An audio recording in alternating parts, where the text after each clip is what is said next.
Good morning. आज माझी आणि हर्षूची सकाळ हेल्दी नाश्ता करून तर सावीची अनहेल्दी खाऊन झाली.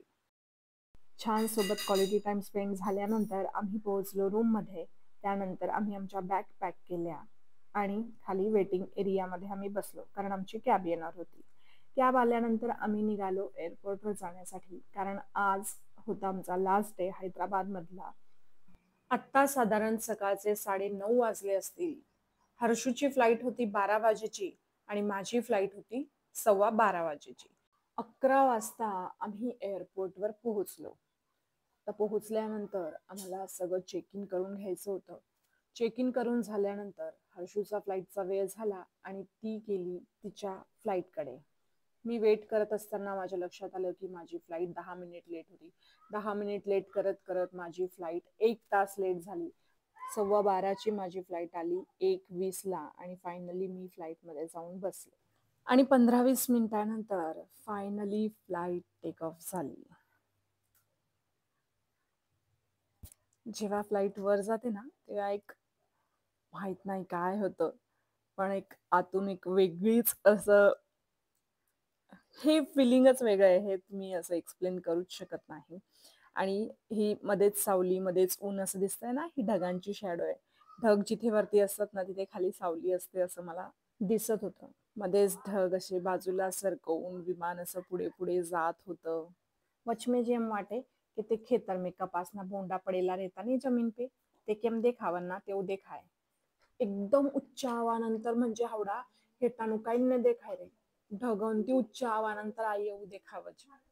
आणि हावडा तो ढग आहे ना पूरा खिड़की पे आई गई था. मने इतनी भीती वाटा लाग गई कि मने बाहेर नु काही देखाय नहीं रही. ते पायलट ने देखाव तू अशे की नहीं नीट पोचाडशे की नहीं. बापरे टेन्शन आवा लागी गई तू. भगवान नाम लेवान चालू करियो लगे मने हिरवे हिरवे देखा लाग गई. बापरे मजा आई गई. आई घेरा देखो आणि आई वच में पूरो हिरवो पट्टो डोंगर नो होतो. डोंगरना तैना बाजूना घेरा आणि डोंगरना हायना बाजूना घेरा. 4-5 सेकंड में तैती हाई आएगा. અને આ જ રસ્તાથી જવાન ઠર્યું તો કેટલો ટાઈમ લાગશે. અને આ એટલું ભરેલું જે દેખાય રહે ના એના પરથી અંદાજ આવી ગયો કે હાવડા મુંબઈ ને શરૂઆત થઈ જાયેલી એ આ સમુદ્ર હશે.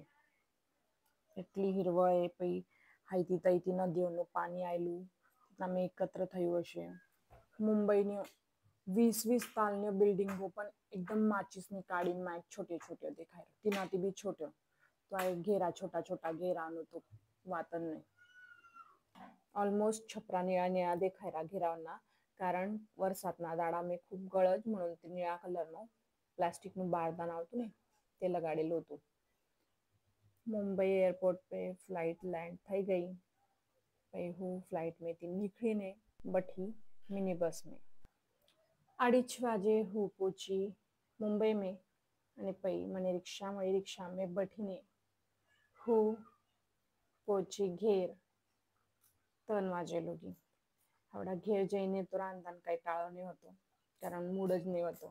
પછી હું એક પાર્સલ લીધું ચીઝ નૂડલ્સ ફ્રેન્કી અને પછી ઘેર આવીને મસ્ત ખાધું. એટલું સારું વાટ્યું મને. ચલો તો એવો હતો મારો આજનો દાડો. આઈ હોપ તમને આ બ્લોગ ગમ્યો હશે તો લાઈક કરો. પેજને ફોલો નહીં કરેલો હશે તો ફોલો કરો. Love you all. Take care.